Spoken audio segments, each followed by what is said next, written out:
Okay, well, good morning, everyone. Just before we begin, I just want to make sure that you all are aware that we are going to be recording this session because it will be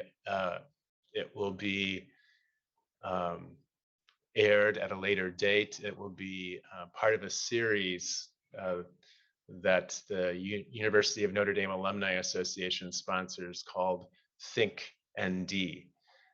So at a later date, I think it's the 22nd of June, we can send a link to everybody. But this conversation is going to be recorded, and then it will be made public on the 22nd of June to a broader audience.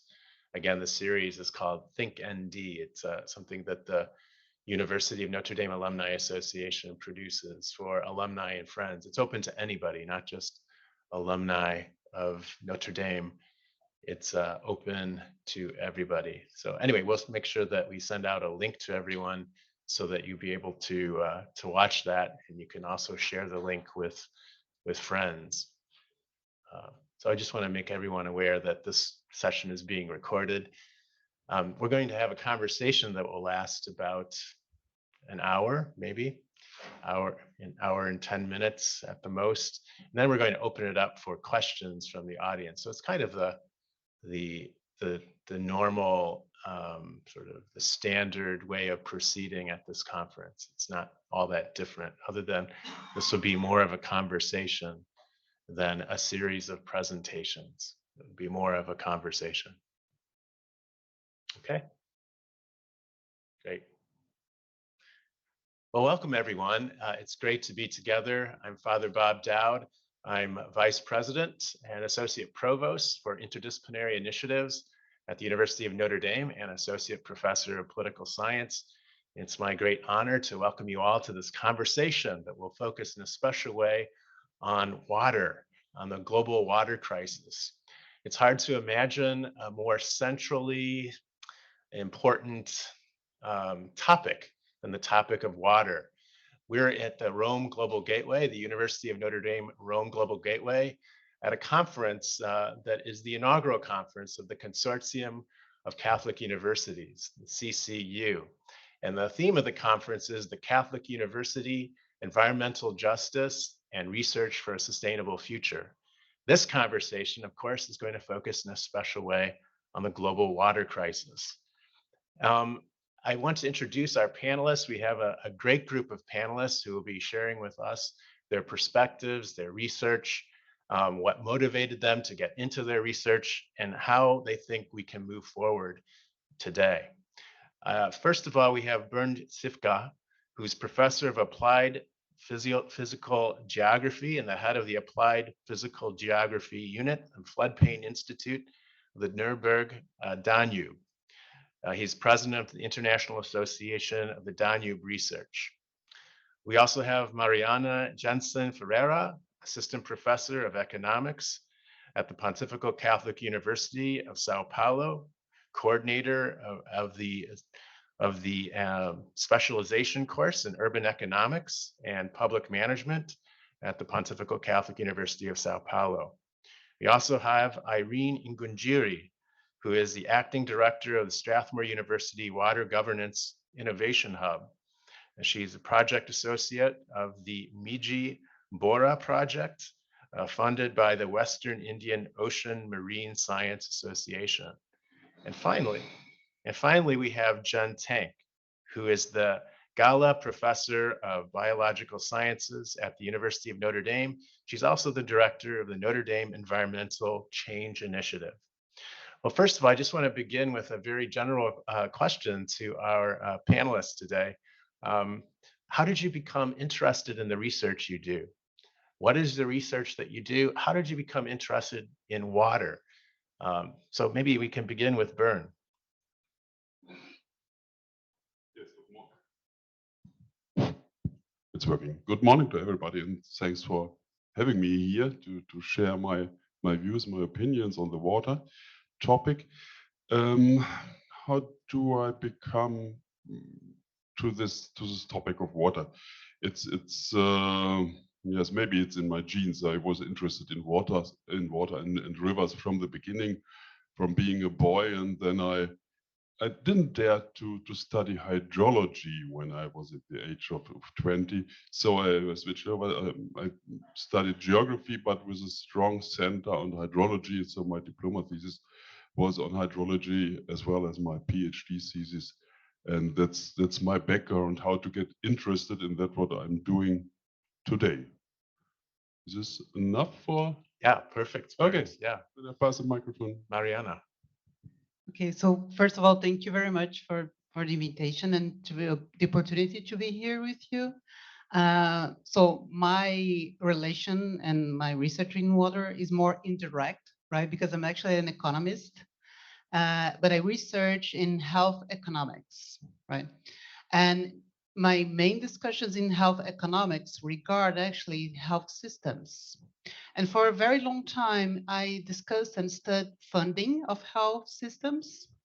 But then we realize, especially in countries as Brazil, that sometimes we are so concerned about health systems and to get access and to try to guarantee the funding to make it possible for people to have actually equality of access to healthcare, that sometimes we forget about something quite basic that are the social determinants of health.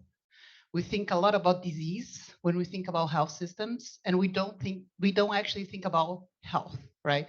And so by studying social determinants of health, I start to investigate what are the most important ones in Brazil, right? And such as we are such an unequal society, there's a huge part of Brazil's society that we don't have access to sanitation and clean water. So for example, just to give you a general idea, around half, so more than 100 million people in Brazil don't have access to proper sanitation conditions. And more than 35 million people in Brazil don't have generally access to clean water, right? So those are the aspects that brought my attention to discuss not only the funding of health system, but to get a closer look to the social determinants of health and more specifically on access to clean water, right? Hey, thank you, Mariana. Irene. Thank you very much. My interest in water was triggered by a project that I undertook in 2014 by IDRC, International Development Research Center, that was conducted at Strathmore University. At the time, the study was looking at a certain informal settlement in Nairobi called Mukuru that has about 500,000 people. And that research was supposed to it was a situational analysis looking at what households at that particular point were going through, what the reality on the ground was, and it had different dimensions. And Strathmore University took on the finance component. So the idea was to look at the disposable income for the household and what they use that income for.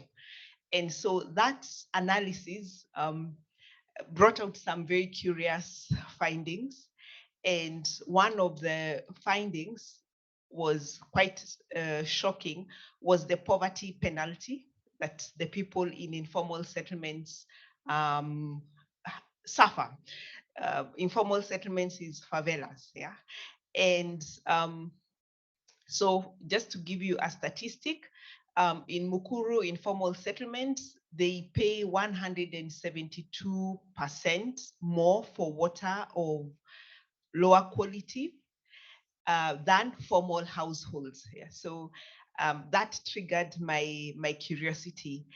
And in the beginning, I started looking at a research on water pricing because I thought maybe there was something wrong with water pricing. But then later on, I decided to have a comparative study between the informal settlements in Nairobi and another informal settlement in Johannesburg. And so I sort of the issue of water pricing took a backseat, and I started looking at the processes. Yeah, and studying the processes brought out some very interesting findings that actually it's about the process more than the pricing, the economic pricing of water. And yeah, so that's where I'm at. And something also very interesting, especially for informal settlement, was a gender perspective, which found that women are part of infrastructure. So that finding was women as infrastructure in the water sector, especially in informal settlements. Great, thank you, Irene. Jen. Thanks, Father Bob, for organizing this panel, interdisciplinary panel. It's great to be here. Just wanted to share, maybe going too far back, about my interest in water.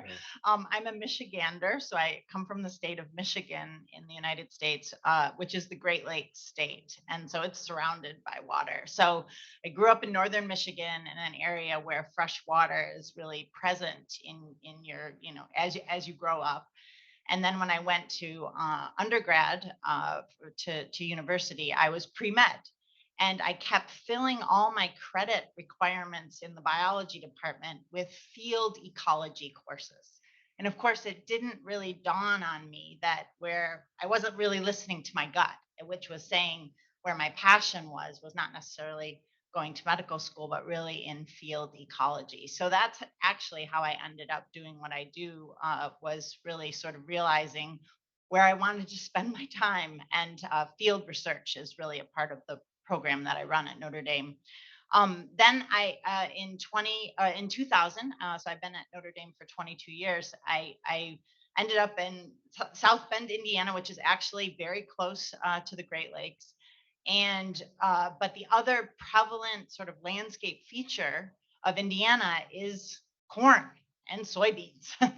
We're part of the Corn Belt in the United States, and it really feeds the world. And what you see is a lot of fresh water, but also a lot of agriculture sitting right up against it. And I wanted my graduate students and my undergraduates that work in my lab to get the experience of year-round field work. And so while my graduate work and we're in very pristine locations, some of the most beautiful streams and rivers in the world, I realized that I needed to be addressing an issue closer to home. So this issue of agriculture and fresh water became a focus in my lab, not necessarily anti-agriculture and its impacts on freshwater, but how can we support agriculture while also caring for freshwater habitats like the streams and rivers that flow through that landscape.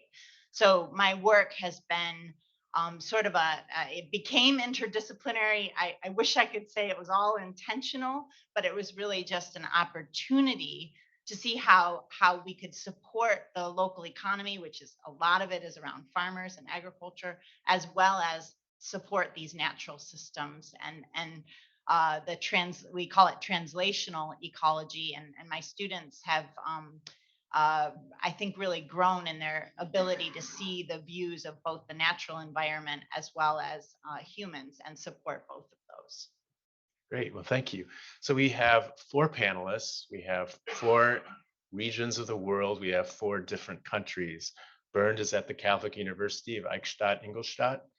We've got Mariana from the Pontifical Catholic University in Sao Paulo in Brazil.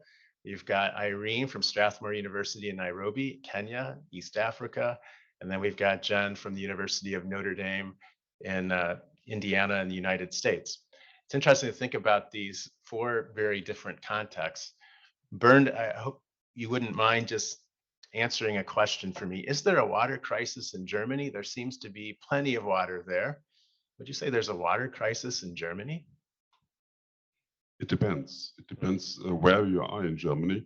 If you are in Bavaria at the moment, we do not, so in the south of Germany, we do not have a real water crisis. But if you are going more to the north, and especially to the northeast or to the east of Germany, their water is lacking very much there. And maybe also in other parts of Germany. For example, and then it gets over a bit to my topic in parts of the Rhine River.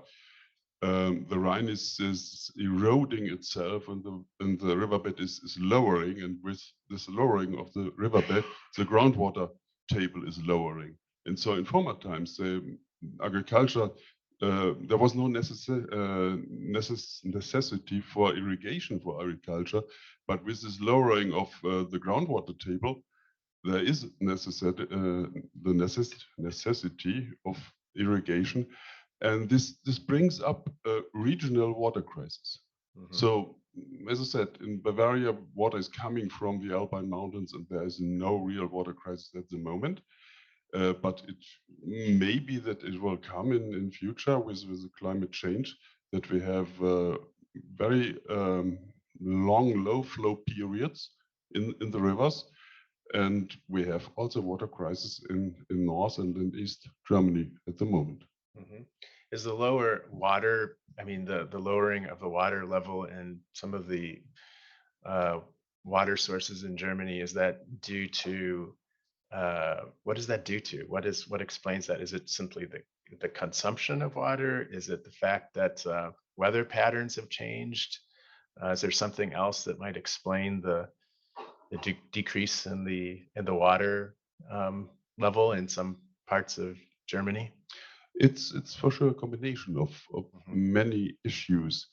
With climate change in the last 10 years, we experienced that we have this change in the pattern of precipitation.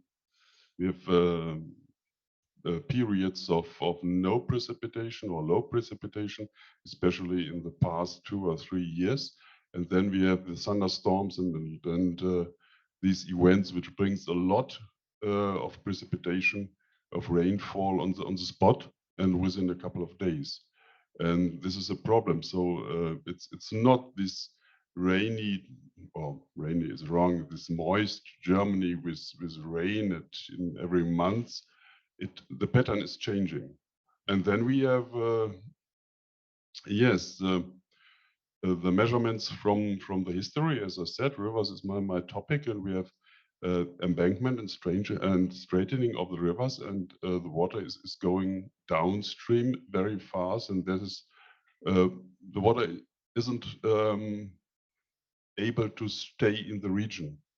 We are guiding the water downstream very fast, and this brings also a lack of water in the respective regions next to the rivers.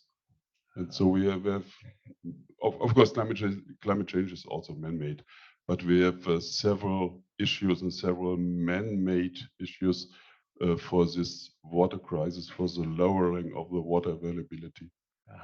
And already in Germany, we are transferring water from region to region. So from southern Bavaria, for example, to northern Bavaria in the Nuremberg region, or from the Harz Mountains to the coast, to Bremen, and so on. There are huge pipelines for water. Okay, thank you. Mariana, what about Brazil? Is there a water crisis in Brazil? That may sound like a silly question, but I'll ask it anyway. So in a manner, it might sound as something ironic, right? Because we have so much water in Brazil, but at the same time, and this is quite interesting, it's not that we have now a water crisis, right? It's not something, obviously the pattern is changing, but at some level, we have always have water crisis. Because one of the aspects in Brazil, as such a huge country, is that when we talk about, for example, rain patterns, it can be extremely different depending on the regions, right? And for example, we are historically used to, and this is one of the problems for decades, to have strong droughts in parts of the northeast of Brazil. So one of the main aspects, and this is quite related with what I'm looking for in my research, it's talking about environmental inequality. And especially when we're talking about Brazil, one of the main aspects of this environmental inequality is environmental racism, is how especially the poorest Black people are more affected in Brazil for the lack of access to clean water. So it's quite, it might seem ironic, but it's important to be said. When we're talking about climate change, and it's obviously a very important phenomenon, and we are already facing it. For example, when we're talking about the southeast of Brazil, when we live in São Paulo, we already have some very important changes in the rain pattern, right? Connected with the changes in the Amazon forest. And so we live right now, maybe the simplicity of these contradictions in Brazil. Because historically speaking, we have always had people in Brazil without having access to clean water. We've always been parts of the country that have problems with drought. But those people have been historically, especially the most excluded part of Brazil's society.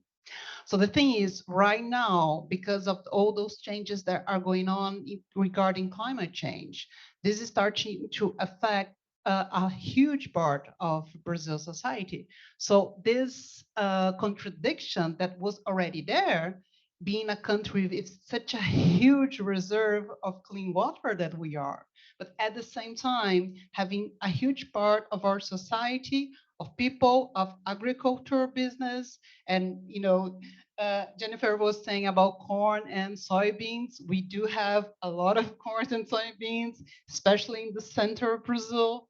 And this is a huge discussion as well. How we deal at the same time to have such a huge reserve of clean water and at the same time having people without truly having access to clean water and the needs of the agricultural sector, right? That is an important economical sector, right? It's not to say that they are the villains, but how we deal with those apparently contradictions, right? And one of the main things to say for us is this is not equal distributed. It's not that everyone is equally affected by those changes. There are people in our society that are more profoundly affected by this crisis. And this has been like this for probably decades. And now it's being more explicitly affecting maybe a huge part of our society. And that's why now probably the water crisis is something that is being discussed for everyone because it is in São Paulo, right? So this is important to discuss how inequality is something that quite affect our perspective about water crisis. Thank you. And Irene, the situation in Kenya, just global, is there a water crisis in Kenya? Definitely. I think what Marianne brings up is quite true, and also the Kenyan situation supports it. I think that with regards to availability of water, with or without climate change, yeah, I hazard to say that yes, the water crisis has always been there. The climate change further aggravates a crisis that was already in existence.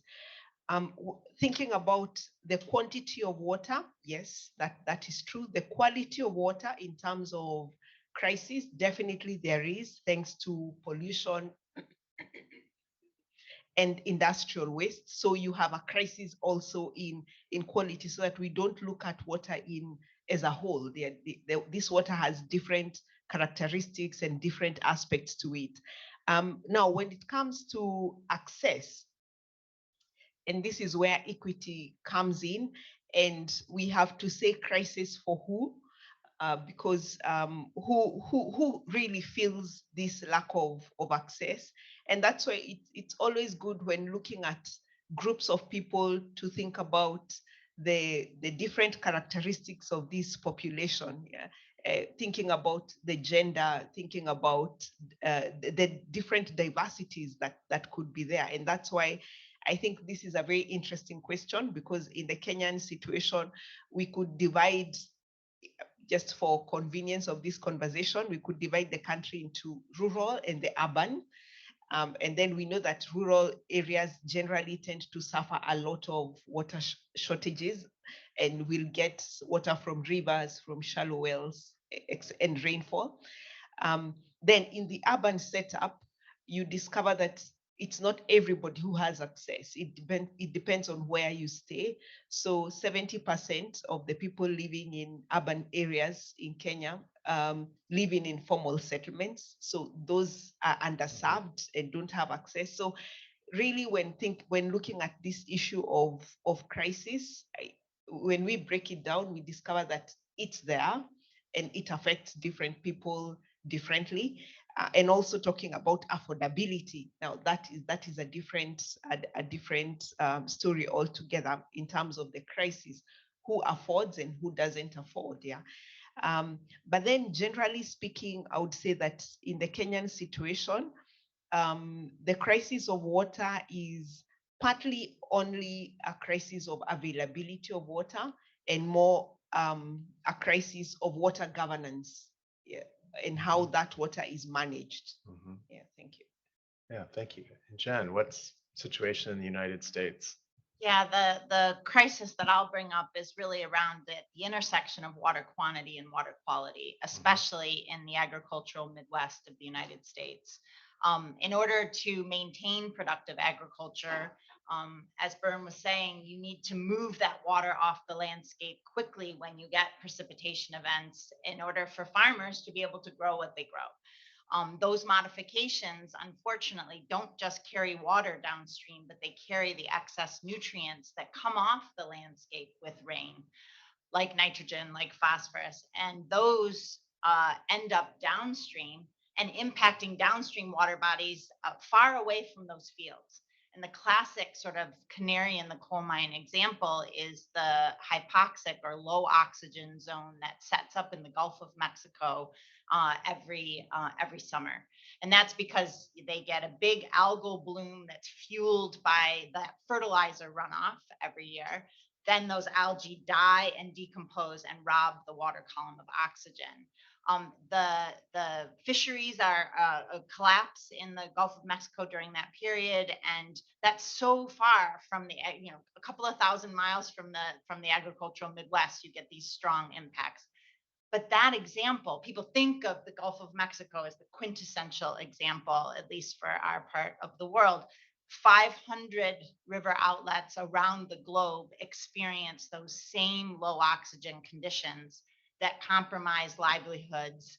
And so it means that it's sort of a pervasive problem that that human use of the landscape needs to be sensitive to the fact that rivers connect water from upstream to downstream, and upstream impacts and users can have really strong outcomes downstream. And so I think that's the crisis, because it's such a huge challenge. And then we layer, I think of that as the cake of the crisis.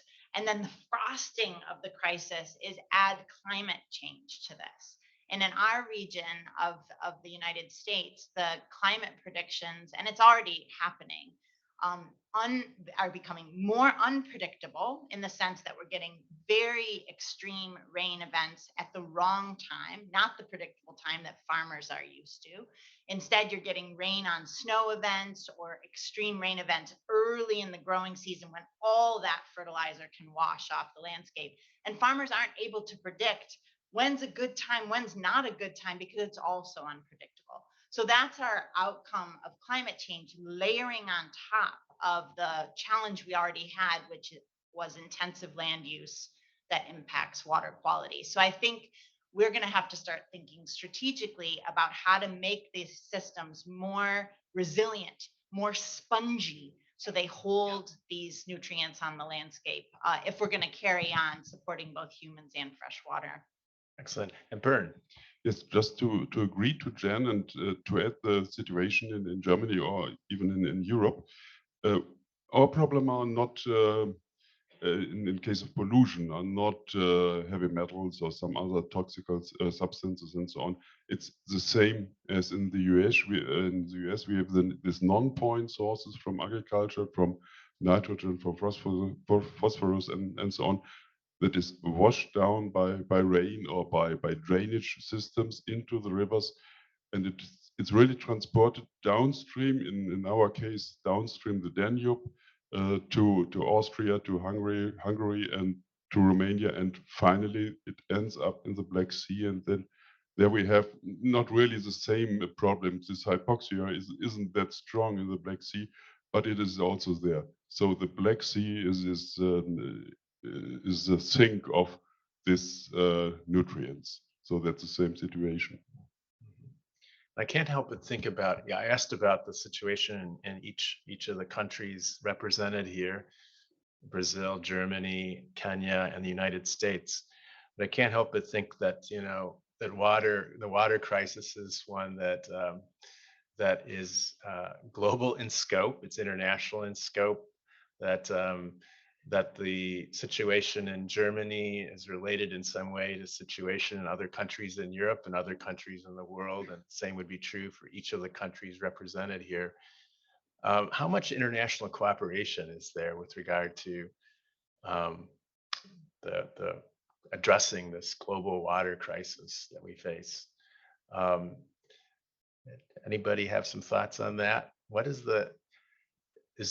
the obstacles if international cooperation is so important, and how much of it is taking place, and what are in your view, what are the obstacles to the kind of international cooperation that's needed to effectively address this water crisis? Anybody? Jen? Yeah, well, I can just say, it's so complicated because water knows no boundaries, right? Yeah. It doesn't stay within its That's what I meant to state say. or country boundaries. You know, Yeah. it just keeps moving, and the water cycle is all connected. Mhm. I think water policy is a classic example, and water policy and management is a classic example of how interdisciplinary collaboration has to happen.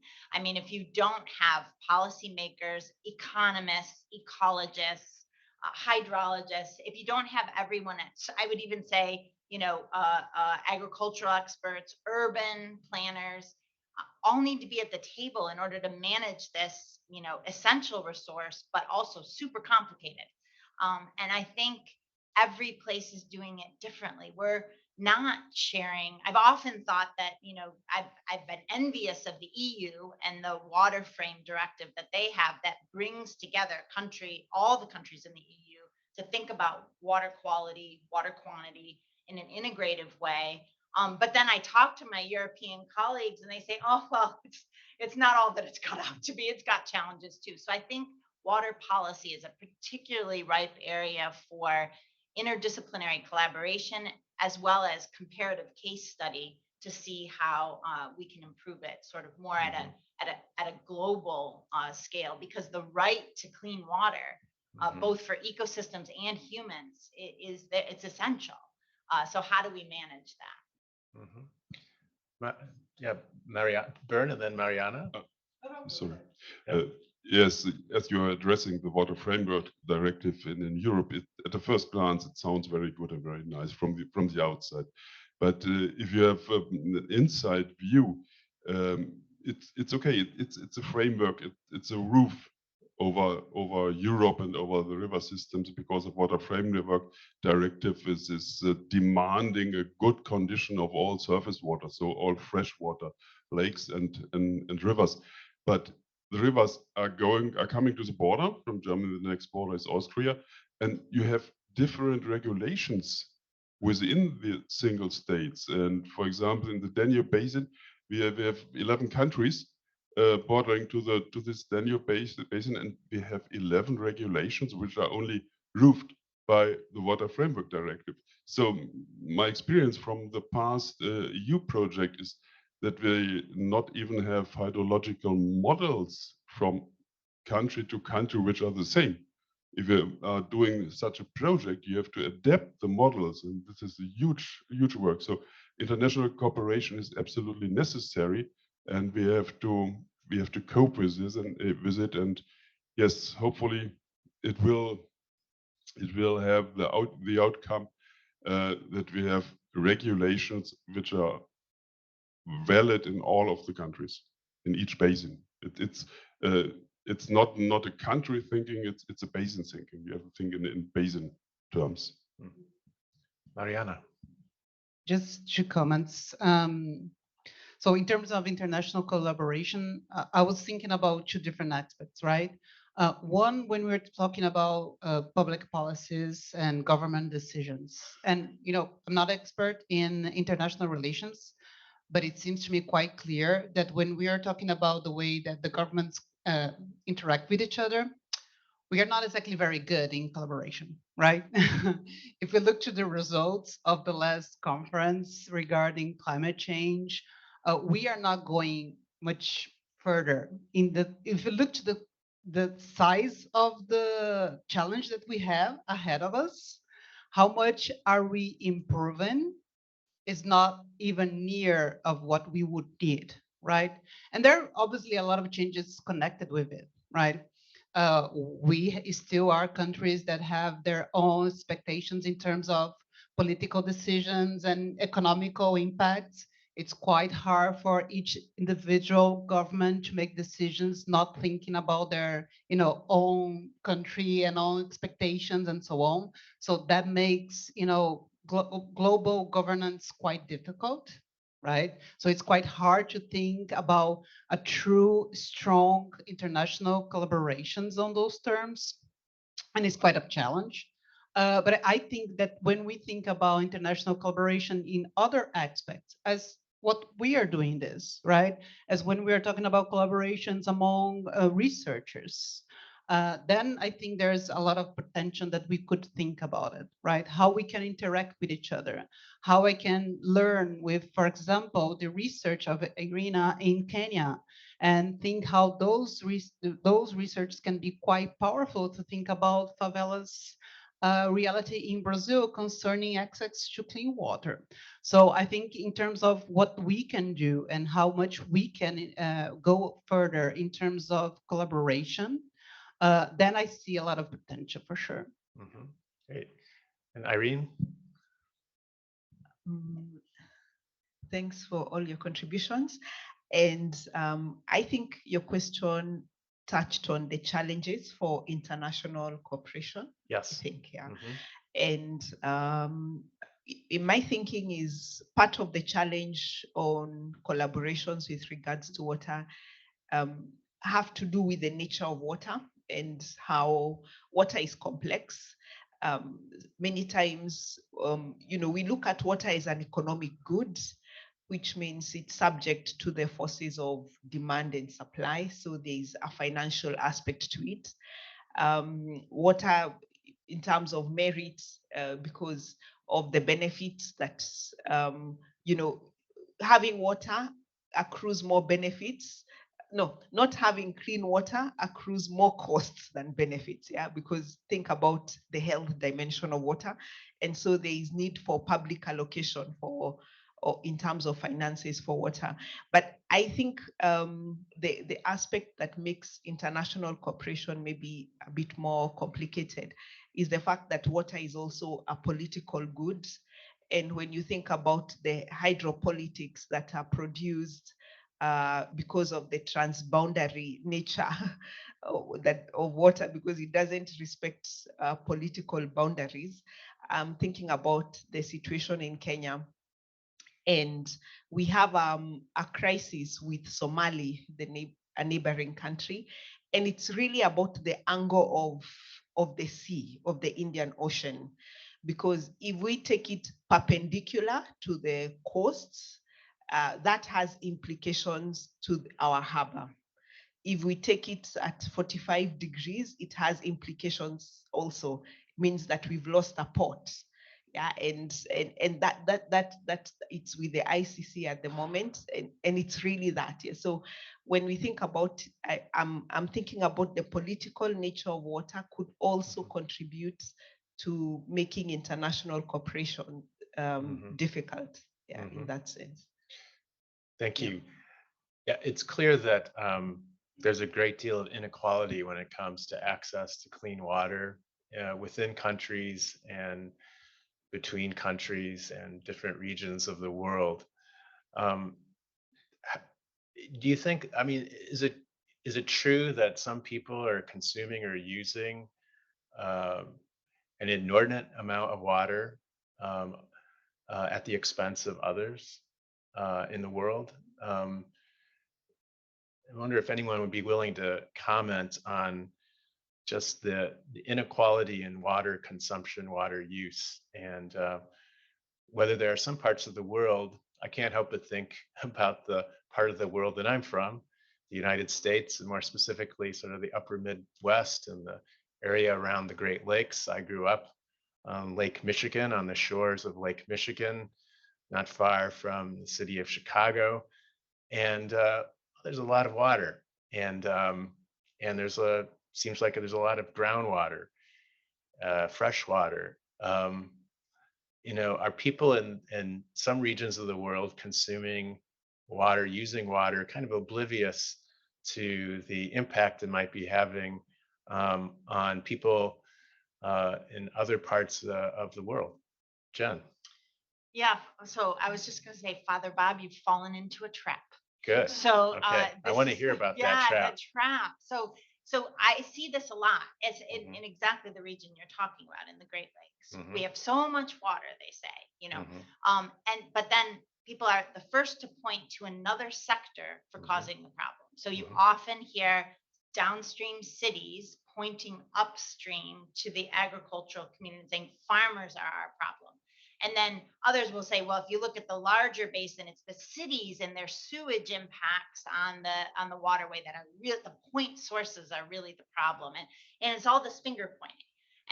And you could do that all day, and you can keep doing it. The point is, we're all using water. Water serves a lot of purposes. We're all using it to figure out how you get buy-in from all stakeholders to then support each other in those multiple uses is really the key. And that's when I realized that as a freshwater ecologist, I was way out of my depth. What you need is actually sociologists and political scientists and economists and terrestrial folks that think about soils and the landscape in order to really understand the picture as a whole. So I think yes, there probably are places where there's too much use in one sector and not enough acknowledgement of the needs of the other sector. But we have to figure out a way to bring sort of the water community together, because pointing fingers has actually Mhm. gotten us nowhere. Mhm. Yeah. Yeah, thanks. Anyone else? Yeah, Mariana. Just a small comment, because water is, well, from my perspective, part of a bigger problem, right? Inequality, well, the access to clean water is one of the aspects of many problems of inequality, right? I'm going to just give you one example in Brazil regarding agribusiness, right? Well, I say that they were not the bad guys, but just a little bit. If you look to the not just how much they use, but the waste of clean water that is done by agribusiness in Brazil, there are some, at least 40% of the water used in producing soybeans is wasted. When even worse, when we are talking about the cow production, you say cow, yeah. When we're saying cow productions, right? So we end up with almost 70% of water that is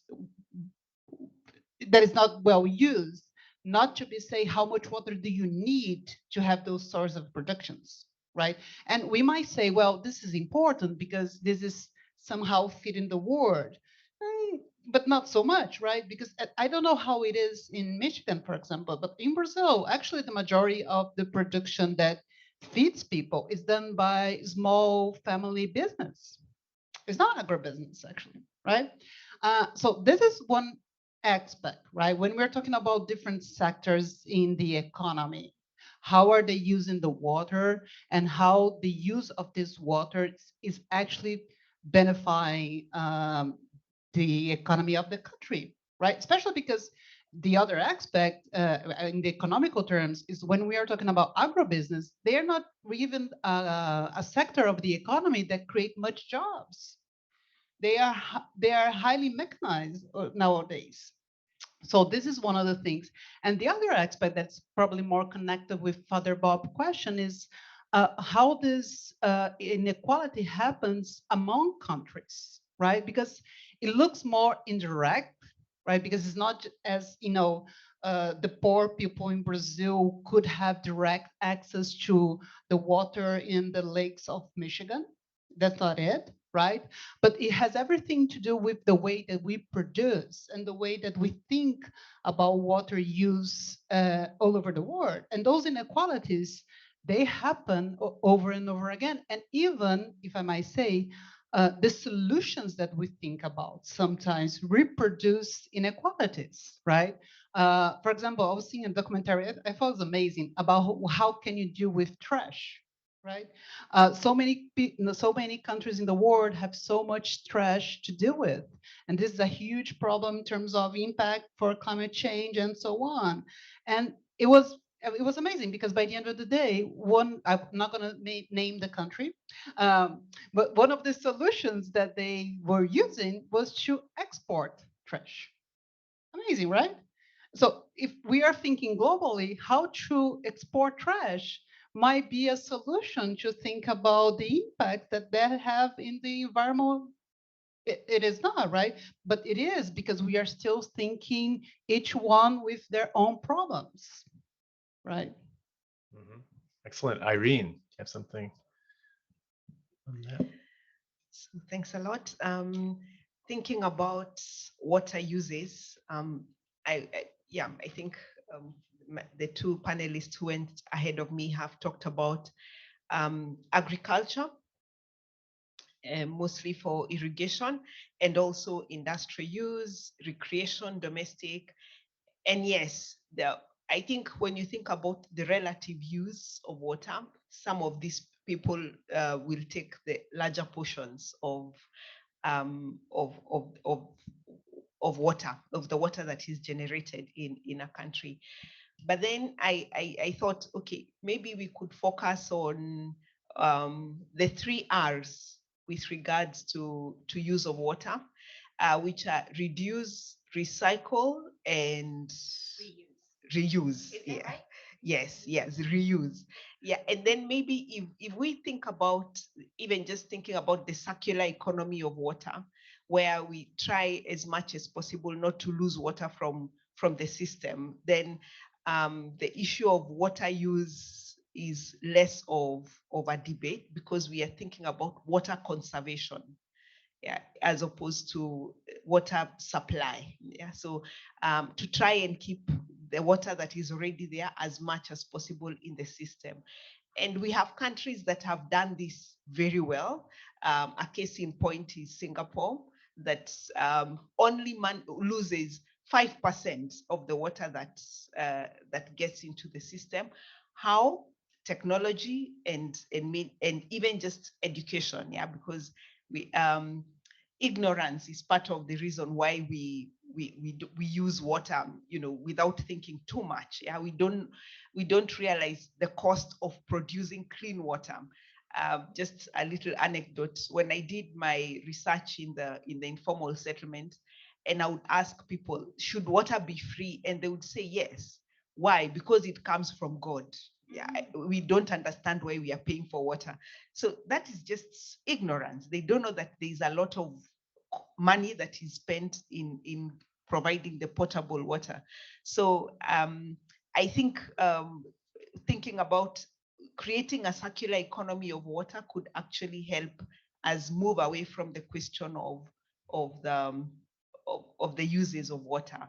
I was also thinking how the pandemic exposed the inequalities in water access, because WASH was at the center of managing the pandemic. And we realized that, we are asking people to wash hands, thinking about Kenya, with what water? Yeah, washing hands requires you to have water, requires you to have soap. So some of these things we don't think too much about them until something as drastic as a pandemic happens. But yeah. Yeah, excellent. It gets me thinking about how much bottled water we consume. In many parts of the world we consume. Is that something, should we be concerned about that? We drink a lot of bottled water. Is that a problem? A lot of it's in plastic bottles. Yeah, so I jump in and say it's not, I'm not sure I would say that what's inside the bottle's the problem. I would say more it's what we do with those bottles, as we sit up here with 3 plastic bottles. But the being very conscious of all that it takes to produce a bottle of water is just really important. And I think we've been trying. We may get there at Notre Dame. We may actually get there where we say that plastic water bottles are not allowed on campus, and that would change things. You can get water out of dispensers, so the same quality of water, but just don't put it in a plastic bottle, because then we don't have to get rid of it. So water, not the problem. Bottle, Depending if on it's the place. plastic, Yeah, but the plastic's definitely a problem. it's a problem. Bernd? Yes, the point is that you cannot transport water in a basket. That's You, right. you need a bottle, and I fully agree that it shouldn't be a plastic bottle, but a glass bottle or something else. And I don't want to be the next in the row blaming, for example, Nestle producing bottled water in Africa and so on.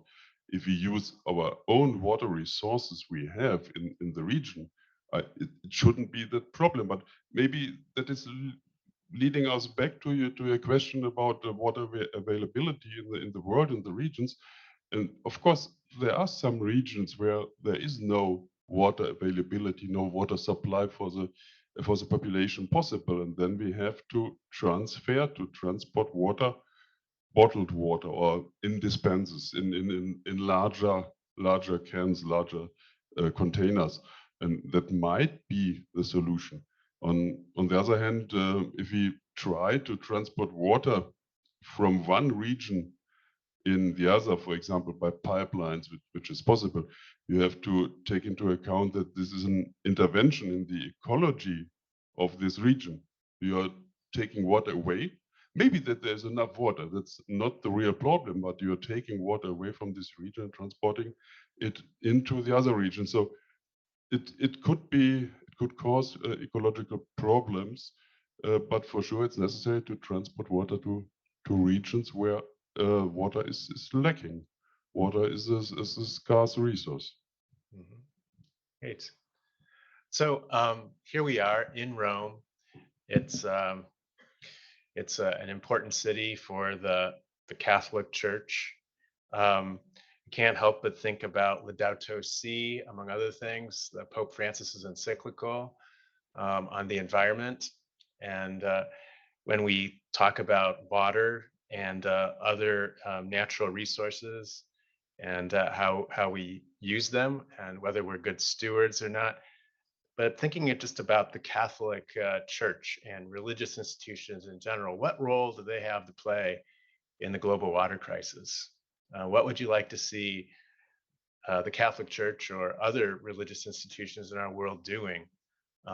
What more can religious institutions do? What can religious institutions like the Catholic Church do to improve the water situation that we face in many countries and throughout the world? Any thoughts on that? I'll jump Jen? in. Yeah, it was just really thrilling when Laudato Si came out. It felt like finally there was sort of a North Star for us in terms of the environment more generally, but of course my sort of personal passion around water.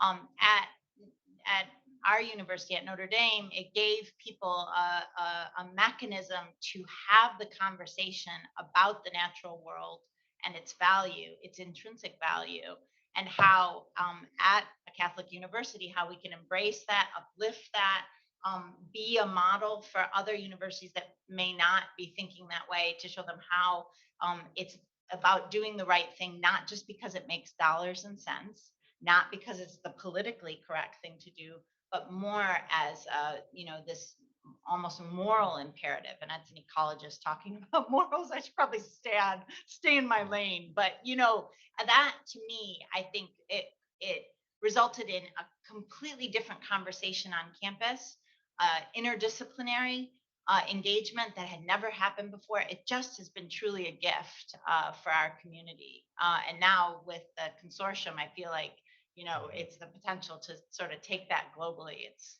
great. Great. Anyone else? Mariana? Yeah, so I just a few comments. Right, I was looking for the. I was trying to remember the numbers of the Laudato Si that I was going to talk about, because water. Well, there are a lot of different things that are discussed, and it's quite powerful and quite critical. As Laudato Si, it talks about those things, and I think it's extremely interesting to think that for example, in Laudato Si 29 and 30. The reference of one of the aspects that we were discussing, how we can make sure, try to guarantee that the poorest part of our societies might have access to quality water. So this is in Laudato Si 29. And in Laudato Si 30, this was quite powerful to me because it speaks directly with my research regarding health systems. It's how privatized and commodified health system has been all over the world. And this is in Laudato Si 30 on water, how commodified and privatized, water has been all over the world. And I think this is a call that the Pope is doing on us. What is the role that the Catholic Church and the Catholic institutions might have in trying to face it? Not only the fact that, for decades, the poorest part of our societies never actually have guaranteed access to clean quality water, but even the water that we do have is being critically privatized and commodified. That's basically everything in what it is our way of producing, right? So what are we able to offer as discussions, at least to build as institutions, as places, and discuss scientific solutions, as places that are capable to produce research on it? We have a double responsibility in this sense, right? It's a responsibility as Catholic universities, and it's our responsibilities as universities that are engaged systematically, are supposed to be engaged in produce research with scientific evidence that might show how much this commodification is making even harder for people to have access to clean water, right? So I think we have a very important obligation regarding to it, right? And one of the things that we have been discussing at PUC São Paulo, and I think is something that we could discuss all together, is how we can think, well, we are not going to dramatically change all of our universities for once. We should, but it's a process, and we know it's a process, right?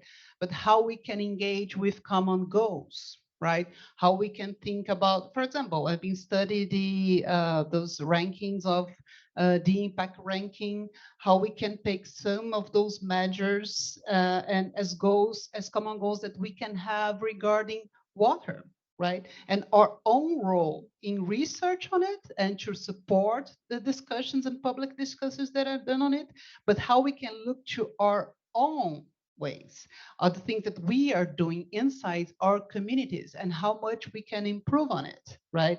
And if we can have, I don't know, 1, 2 common goals and try to work on it, that would be amazing, my perspective of what we can achieve with this consortium, right? Great. Irene?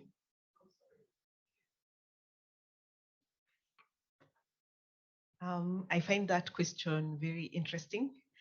And from what I had alluded to previously, I think when we talk about the crisis of water, it has to do with more with crisis of governance in the water sector. And when I think about governance, very key to governance is the issue of personal and organizational integrity. That we need to see that people are good human beings, and therefore their behavior with regards to water usage and how they govern water institutions is upright.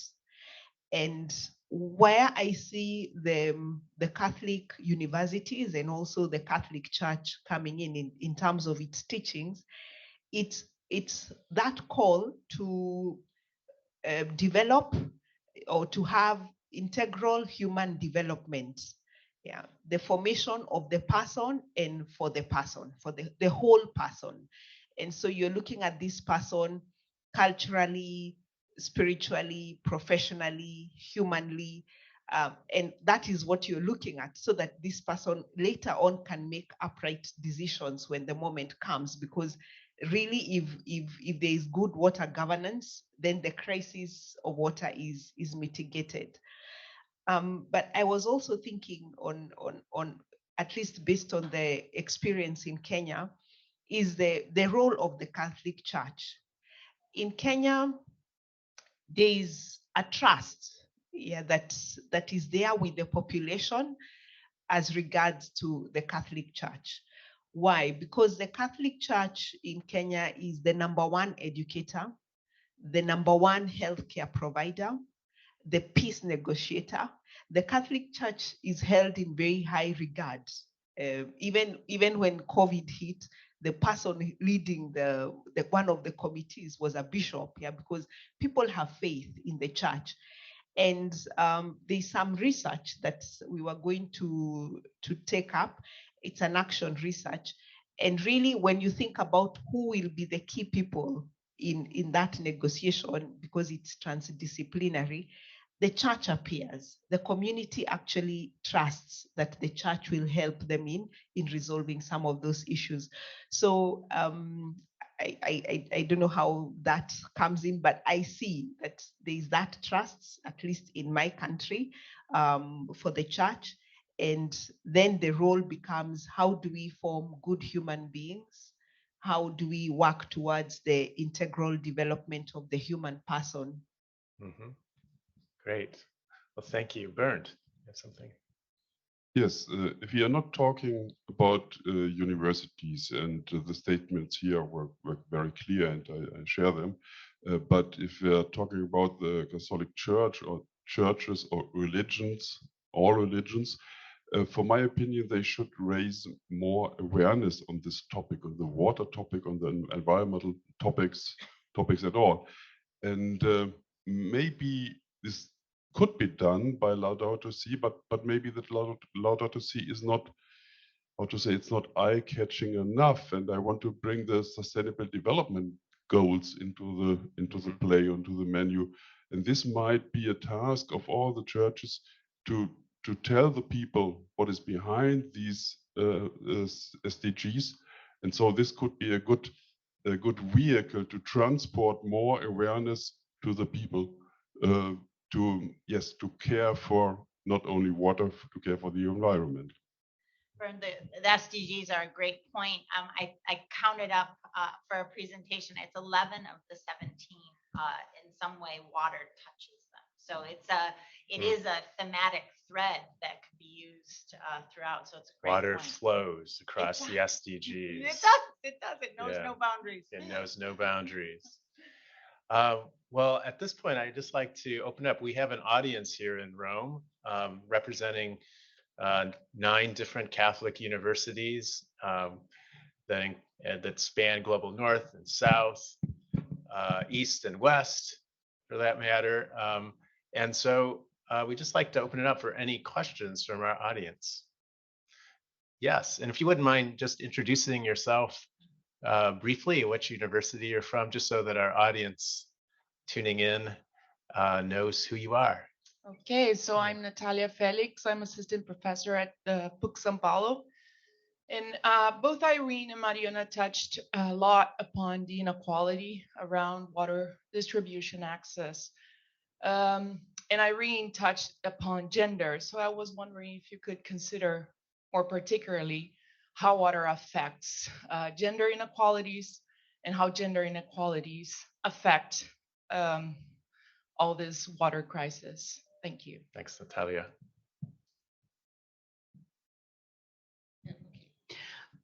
Okay. So there is a very, I think it's very powerful data about Brazil when it concerns access to clean water, right? And I was saying that around 35 million people in Brazil doesn't have access to clean water, right? But this is not equally distributed, right? It's quite concentrated, especially in the northeast in Brazil and in the rural areas. But when we look to the profile of the families that are more affected, it's quite clear as are women and family with more children, they're the most affected by the lack of access to clean water. Right. So what we see is a pattern. What is the pattern? The pattern is that the families with a lot of kids, especially families where the women are the only provider, and especially Black families, are the ones that are systematically more affected by the difficult to have access to clean water. Right. And I was thinking when Irene was saying about the pandemic, and that happened in Brazil as well. We take for granted that the fact that people could wash their hands, and that was a measure that everyone could do. It's so easy to do, just wash your hands, right? When a lot of people simply didn't have access to water at all to be able to clean their hands. So it's quite clear to me when I look to the data that when we're talking about gender, this is not a separate aspect. This is integrated, right? Because inequality systematically integrates in Brazil. Inequality of gender, women are more affected, Black women are more affected, and Black women, they are the sole provider of their families is the main effect. So we need to consider how those three aspects are related in order to be able to truly discuss what it is inequality of access to clean water in Brazil, right? Thank you very much. I like the twist in your question because I think you're looking at gender inequalities and access to water, and then access to water and gender inequalities, how they play between that. That I think that's very good. I'll start with regards to access to water. I think first, women hold the responsibility for procuring water for their households. And when you think about low-income areas and informal settlements, then why they become part of the hydraulic infrastructure or the water infrastructure is because their bodies are part of the infrastructure, especially for last mile delivery. They need to transport that water to the house. And so that's why we say they are part of the infrastructure. And then also the fact that there's a lot of negotiation that has to take place with regards to when women have to negotiate for this water in those favelas. Yeah, for example, it's not so straightforward. Yeah, when you study the processes. So that then you see how critical that is and the impact that has, yeah, on them in terms of even SDGs. Think about school, think about inclusiveness in training. Yeah, that already has an impact. But I also like the factor of gender inequalities and access to water.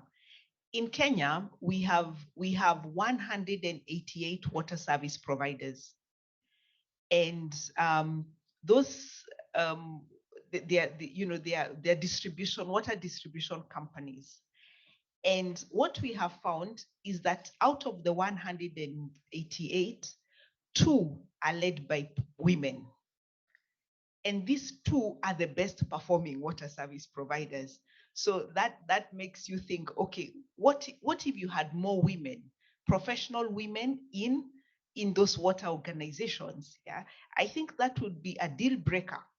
Yeah, as far as access. Why? Because they have they have interest, because they have an emotional interests in they know what it means not to have water. Yeah, so I think it's also looking at the training of women professionals, yeah, so as to take leadership in the women's sector and also now this other woman who lives in informal settlements and has to look for water physically. So, yeah.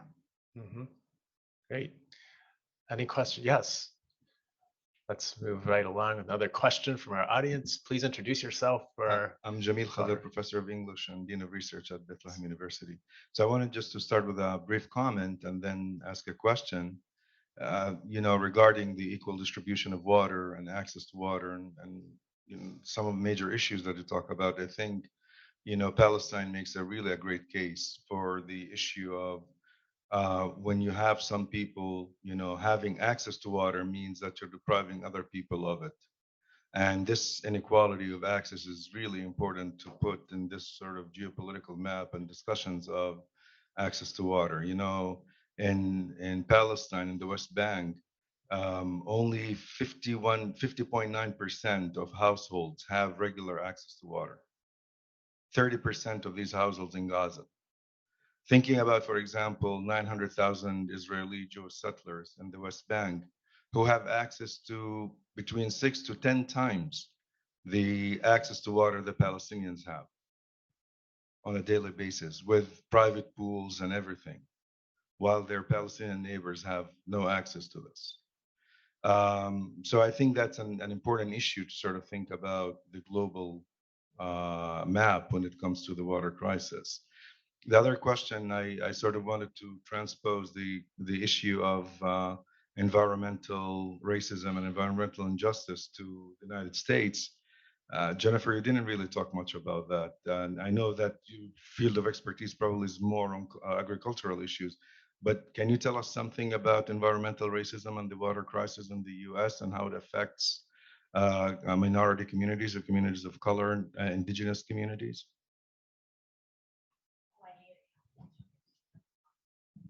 Yeah, I'm probably way out of my lane on this one, but I will, it's such an important factor, and in inclusivity and equity around mainly, I think water quality and quantity are such a huge issue. And urban areas are particular areas of vulnerability, as well as for native peoples that water was part of the land and water at that interface. They've now, when you move to sort of reservations, that those water resources are not protected and again flow in and out of boundaries. So I think it's a real issue. And at least in my area of ecology, increasing the diversity of the voices at the table in terms of the science has been a huge part of moving that forward. We don't have as diverse of a community of freshwater ecologists globally that we need.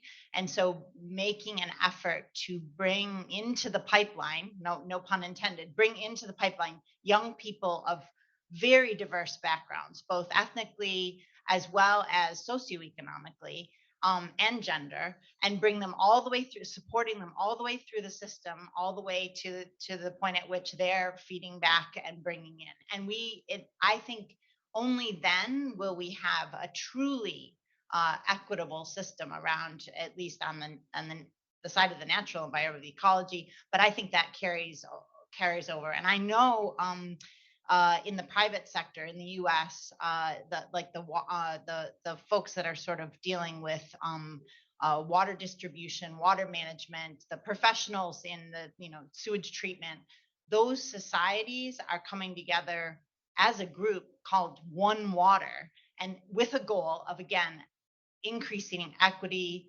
and inclusion in sort of the water realm more broadly. So I hope that, it's a long pipeline, and so time is of the essence. So having your eye on the current inequities is important, but also feeding the pipeline from our very youngest, earliest folks into the system is super important. Yeah, thanks for that question. Sorry if I wasn't the right person to answer it. Yeah. So we have another question from our audience.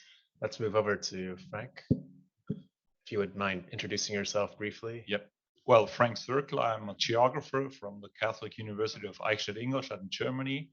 Well, thank you for all these very brilliant aspects of the water dilemma problem in the world. And I think we could go on like 4 hours probably talking about that. But I would like to stress on one point, which is maybe not that obvious on the first view, on the water crisis that we do have and that you mentioned just before with your statements. When we talk about water, we talk about around 60, 65, 70% of the worldwide water is used for agriculture. So I'm going to go back a little bit to the food panel yesterday for our food production. And together with that, with the globalized way of production of food, we talk about virtual water, which means the soybeans produced in Brazil, the water is used there, but we in Germany, do have some advantages. We don't use our water, but we use the Brazilian water while having soy in the form of whatever meat on our table. How do you deal with that? Not very, on the first step, visible problem, but a growing problem. So how does that affect your work on about water? And like you were talking about international cooperation, everything and all that. Is there any importance on the topic of virtual water? Thank you. Mhm. So that's thank you very much for the question. That's why I was saying that international cooperation is so hard. But because when we are talking about, and I'm biased here because I'm an economist, so I'm going to do the economical speech, right? But the critical economical speech. Each country is prioritizing their economical needs, which is understandable, right? Because they have their own populations that they need to feed. They have their own ways of producing, and it seems like it makes perfect sense that at some level we are still living in a very, Ricardian world of division of labor in which each country is kind of specialized in producing something, right? And we say, well, it makes sense. Brazil has so much ground to produce soybeans and to produce things that might be used for other countries, right? But the truth is, and I think for the question, because this is not concerning only Brazil. We export the majority of what we produce regarding agribusiness, right? This is actually one of the reasons why a huge part of the GDP connected with agribusiness is not internalizing Brazil, right? It's quite actually benefiting other economical structures. And this is why it's so critical, right? What are we prioritizing when we are talking about those economical connections? Because if countries would actually want to collaborate it, and I'm sorry for the finger and the, but each country would have to realize how much they are not just responsible for what we talk about historically in terms of climate change, because we know that this is a discussion that is going on since the 70s, that the developed countries should take a bigger role in thinking about the impacts of their economical production for centuries and their responsibilities in terms of developed and connected with climate change. But we're not talking just about the history. We are talking about right now, right? We are talking about how those choices keep going on, and we keep having this huge inequality among the rich countries and how we would like to call global south, or more in developed countries and so on.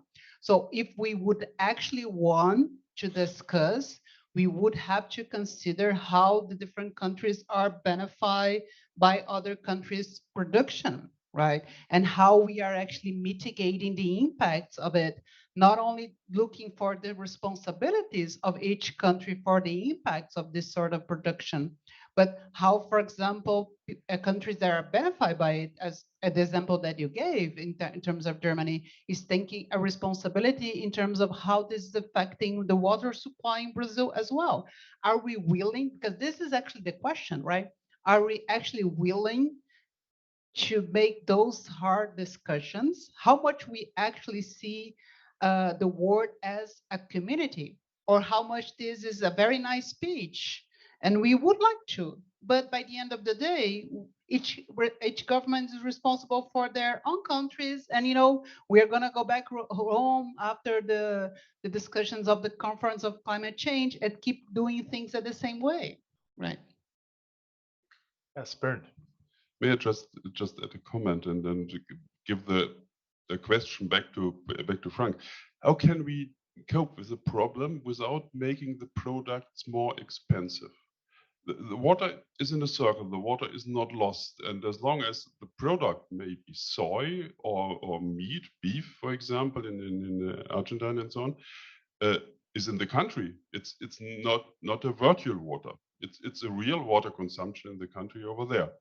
And if you want to pay for it, for example, for water purification or whatsoever is needed for the production, yes, the products will be more expensive.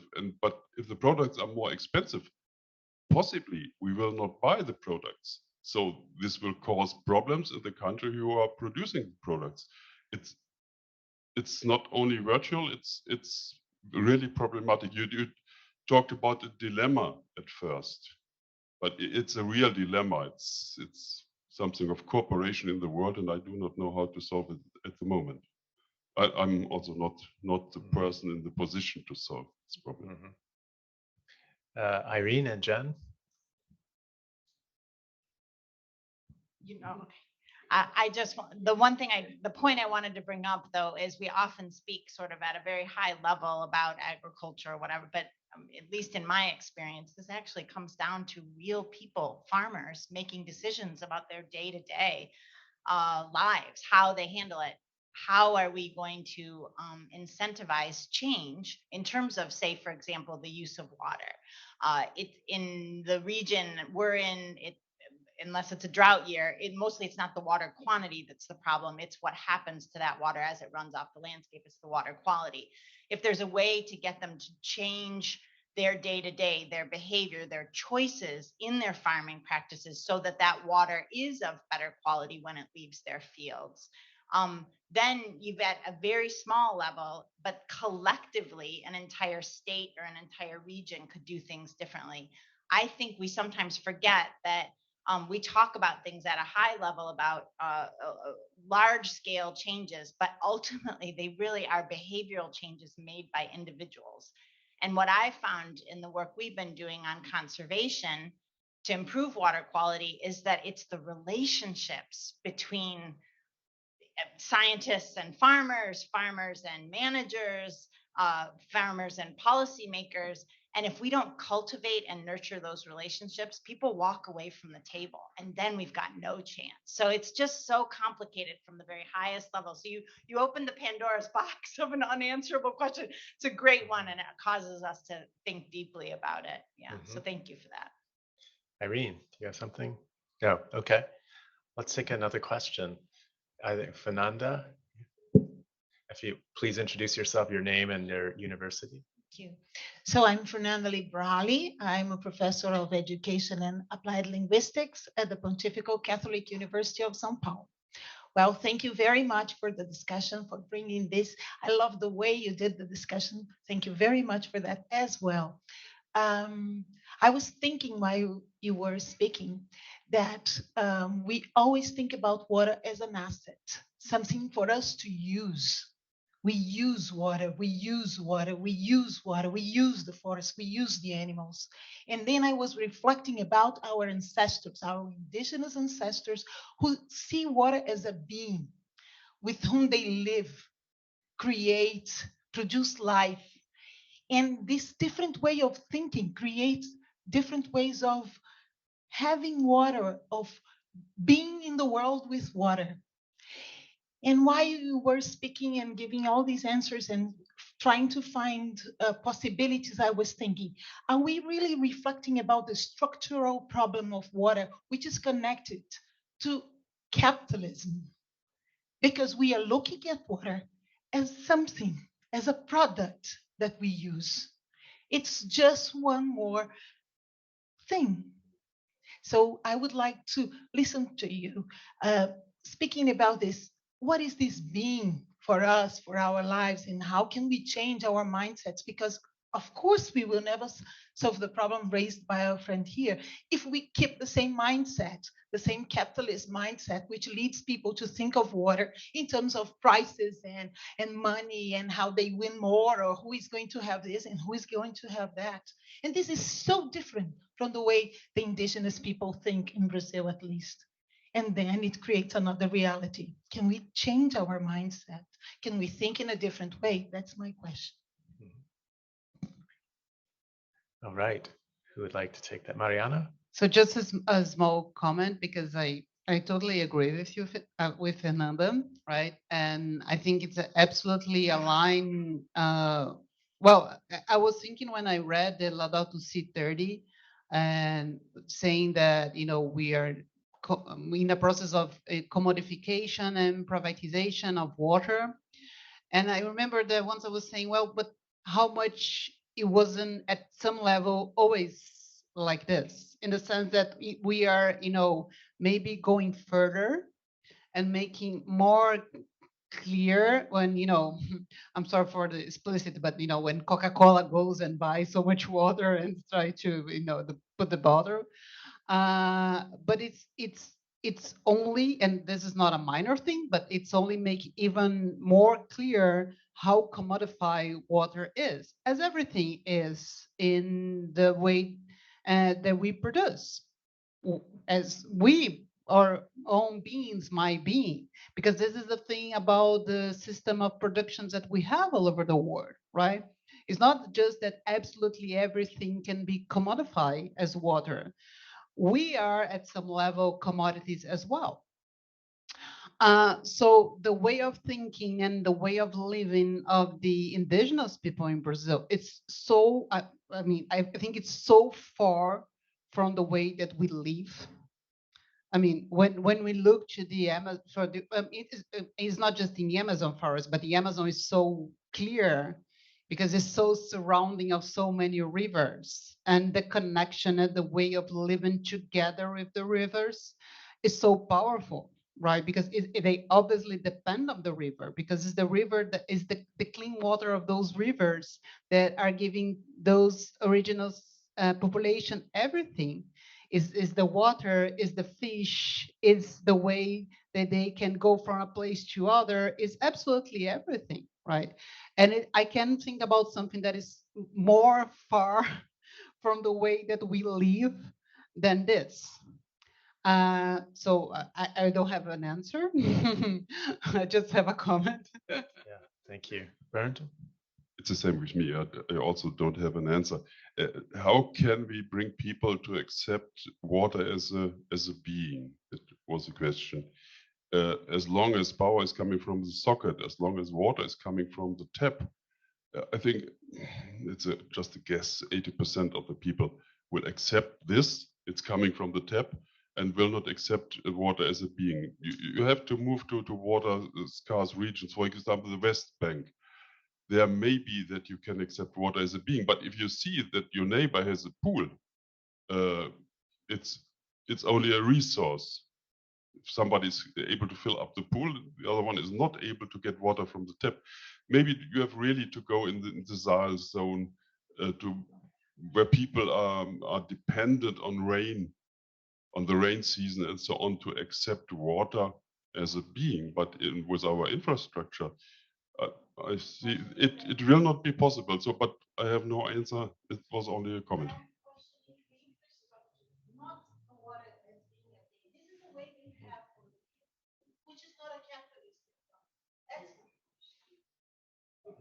Jen? Yeah. And then we have another question, one more question.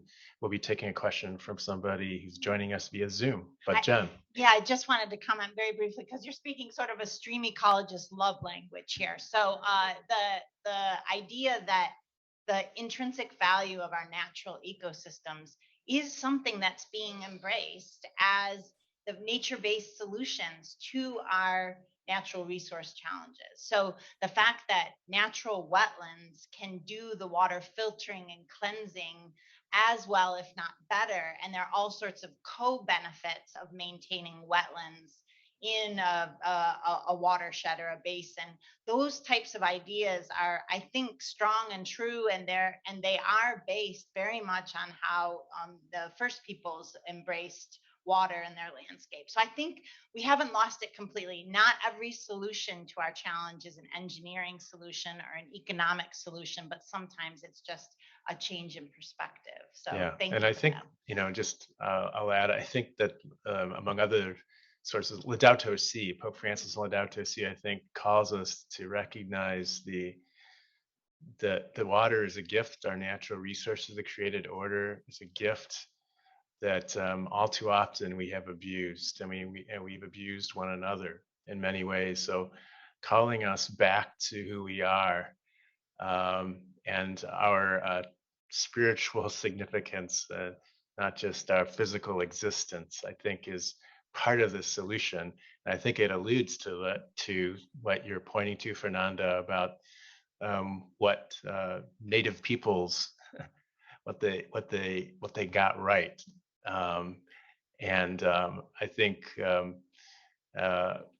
call of Laudato Si and actually the call of many spiritual families, not just the Catholic Church, is to recognize that we belong to each other, and also we are connected in our world. That there's spiritual significance before our eyes, and that we're called to be good stewards of our common home and to take care of one another. So we have one more question, and then we'll have to wrap it up. But we have a question from somebody joining us via Zoom. If you wouldn't mind. Yes, hi. It's Lynn Madden here. So I'm from the University of Notre Dame in Sydney.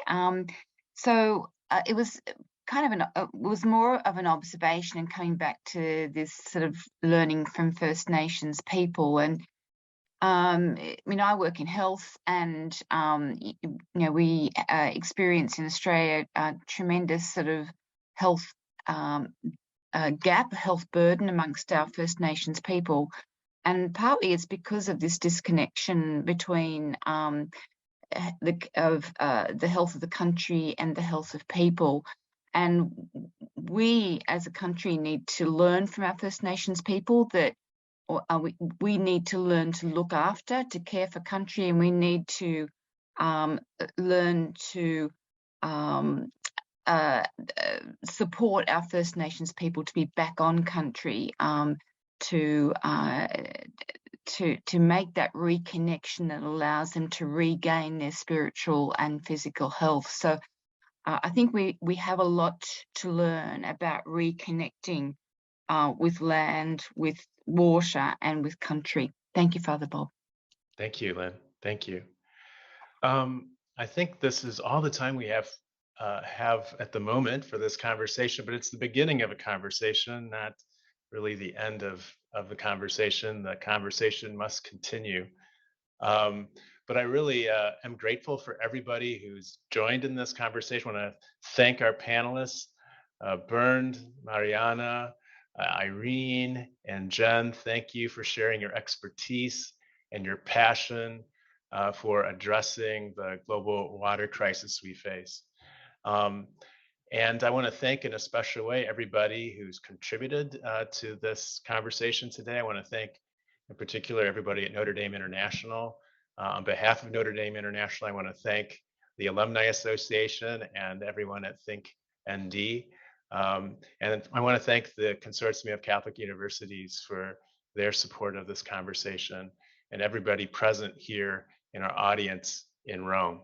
So thank you, everybody, and I wish you all a very, very good day.